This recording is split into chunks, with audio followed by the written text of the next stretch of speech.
কেউ যখন একটু মিশুক হয় তাকে দেখে অনেকে বলে এটার কোনো প্রেস্টিজ নাই, আত্মসম্মান নাই, হায়া শরম নাই, সবার সাথে মিশে যায়।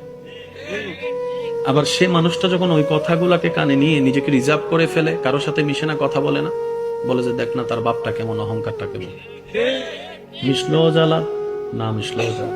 আপনি একটু হেসে হেসে কথা বলবেন, আপনাকে কেউ দামও দিবে না, সম্মানও করবে না, ভয়ও পাবে না। একটু মুড নিয়ে কথা বলবেন, তাকে বদনাম করবে, চেহারা দেখলেও ভয় লাগে। আমি কি বুঝাতে পারছি কথা? আপনি খাইলেও জ্বালা, না খাইলেও জ্বালা, হাঁটলেও জ্বালা, বসলেও জ্বালা, ঘুমাইলেও জ্বালা, না ঘুমাইলেও জ্বালা।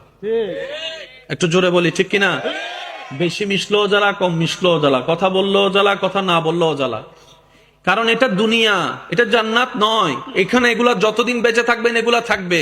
তাই বুদ্ধিমানরা মানুষকে খুশি করতে না চেয়ে মানুষের স্রষ্টাকে খুশি করার পিছনে লেগে যায়। সুবহানাল্লাহ।